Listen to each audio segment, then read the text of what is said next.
down to the two people in question.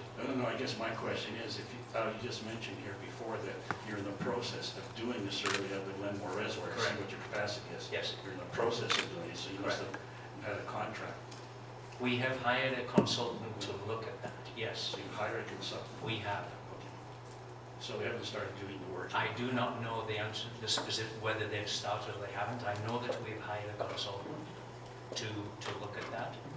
I do not know whether they've started that survey, and I do not know the methodology, but I can find that out. Oh, that'll be fine, thank you. Okay.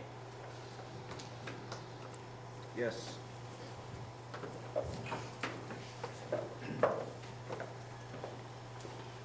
Larry Heather, also a candidate for mayor.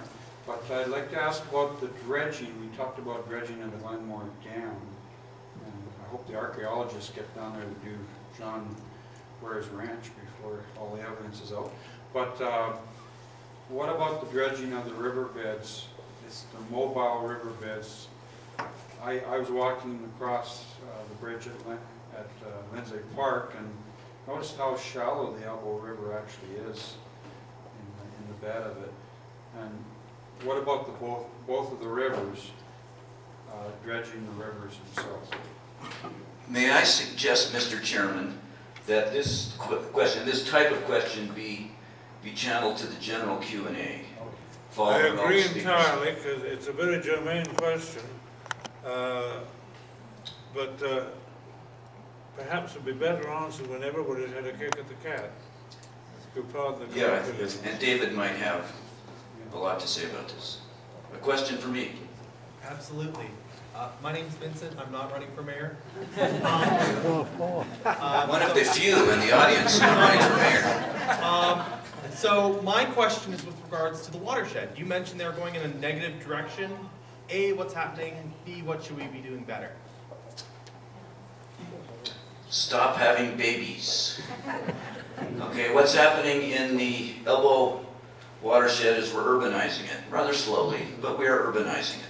So when you drive past Broadcast Hill, headed for the T-junction toward Bragg Creek there, you see all the new development, the acreages and so on and so forth. The more houses you build, and the more roads, the more impervious surface you construct, the faster is the drainage into the Elbow River, and the more complete is the drainage into the Elbow River. So the more we urbanize the Elbow watershed, the bigger the floods are going to get. Even with a constant storm, the flood peaks are going to get higher. So Valero did a study, well, no, that wasn't her study, she was a co-author, but there was a study predicting, trying to project how much increased development there would be on the Elbow by 2031. And I think they came up with a 7% higher flood peak as a result of that. Now we don't know if their projections are going to come true, but maybe there's going to be even more than they thought. But in general, the more we urbanize, the greater the flood peaks, even without changing the storm. So if you wanted to change the watersheds in these two rivers, you want to encourage vegetation, forests, anything that's going to slow down the runoff and favor infiltration. And we're not doing that. I have a technical question, so I think it's appropriate for this section. So I noticed where I was in Opal Park that the flood that got me, of the three types of flooding that were possible, the surface flooding, the flooding that was backflowing through the sanitary system, and the groundwater flooding, I was protected against the first two. It was the third one, the groundwater, that ultimately got me. I noticed that arrived about 12 hours after the surface water arrived on the street. So there was standing water in the street, and I was kind of feeling like maybe we ducked the worst of it because it was dry in the basement. And then the groundwater hit with a vengeance. I wonder if you could explain a little bit about the dynamics of the wave of groundwater. Perhaps, at least I envision it as a wave coming through the ground. Invisible, it's not on any television cameras, but I'd like to understand a little bit more about how it behaves. Okay, I can offer maybe a very general answer to that, but the specific answer, this is really a mysterious process, and in this particular flood, the groundwater stories that came out, like the one you just mentioned, were kind of news to hydrologists. And the whole story of how much groundwater flooding there is and how it relates to the surface overland flooding is really interesting to a lot of people right now, just as a result of this flood. So very little is known about how the groundwater flood operates and how it relates to the surface flooding. But I would say people are going to work on that. In fact, I have a student starting a PhD. She may be working on that. But in very general terms, the groundwater flood wave is going to arrive later because surface water is infiltrating wherever the groundwater is coming from, which is wherever the pressure is lower on the groundwater. And so recharge or infiltration of the floodwaters is happening over that 12-hour period you're talking about. And the groundwater is rising, the groundwater table rises as the floodwaters slowly infiltrate. The groundwater is moving, so it's rising over here and simultaneously moving towards your house. And so the surface waters have gone down, but the groundwater, which moves much more slowly, is still coming. That's what I envisioned, that it was in fact more like a horizontal wave penetrating into the bank. Exactly. And it just traveled more slowly than the water on the surface, which was more or less Yes, unintended. that's exactly what's happening. Okay. But we need to learn more about the groundwater flooding, and we need to find out from people like you what was the level of flooding from the groundwater. Well, sure, I can give you flow rates because I pumped it.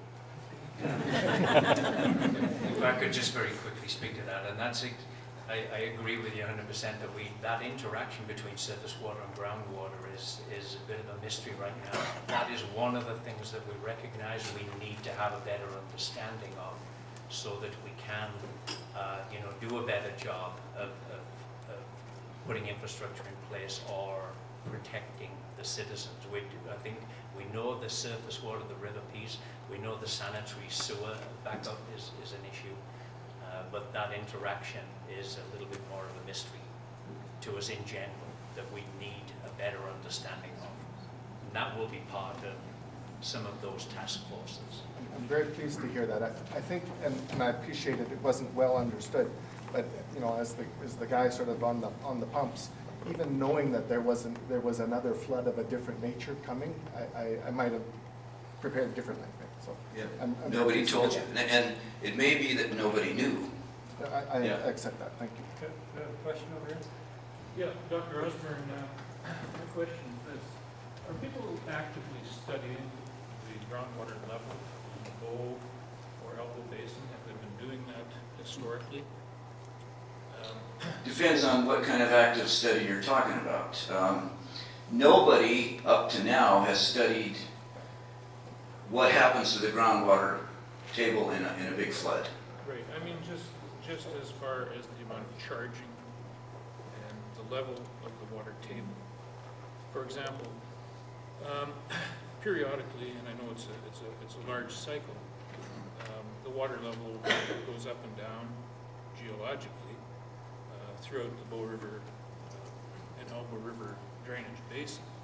Could you speak up, please? Those of us who are hard of hearing can't hear you. Okay, well, for example, people who commonly watch water levels, farmers, hunters, that type of thing, you'll notice that groundwater, charges up sloughs and lakes and that type of thing. Now, if you asked people that watch this, there's the groundwater levels today are substantially, the water table levels today are substantially higher than they were 20 years ago. For example, if you drive to Banff and you drive by Sybil Flats, there's a slough on the south side of the highway. Now, 10 or 15 years ago, that slough was almost dry. And today, that slough has risen probably 10 or 12 feet to the point where it has flooded out the willows all around the slough. I notice that because I drive by there frequently.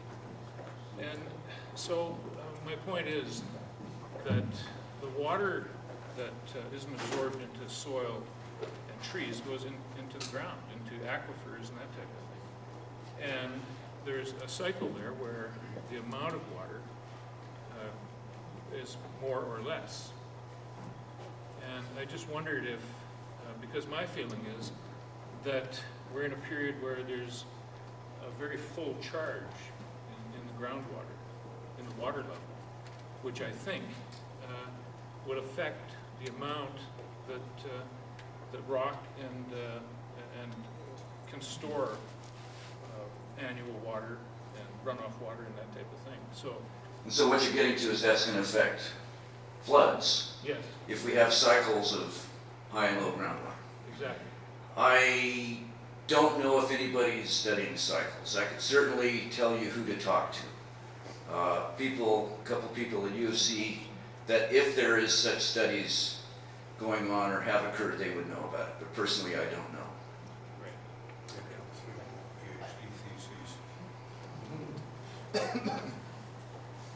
Yes.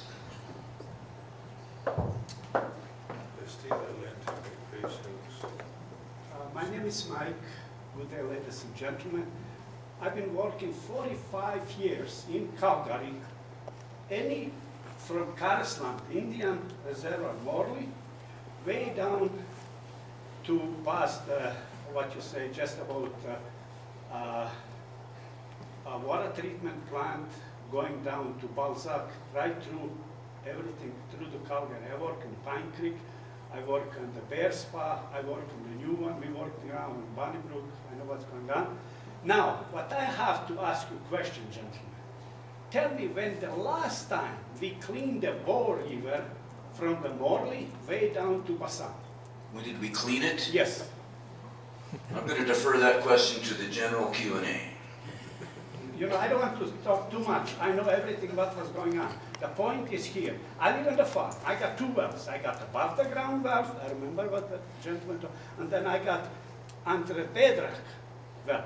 Well under the bedrock, it's clean water, 100%. You put back and drink anytime.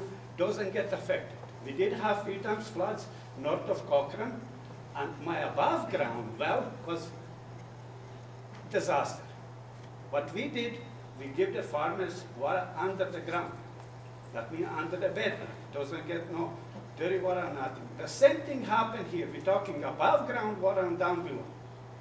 Any water treatment plant, I was in it lots of time and so on. I'm retired now.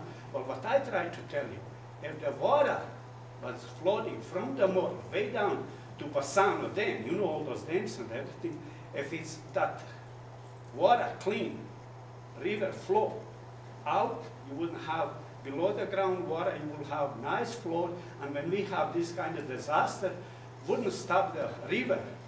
And like, let's go back, where are drain water going from the streets? In the sewage treatment. I know I was there. That's all what is. Do we have to do that? I mean, city of Calgary, when I moved here, it was 286,000 people.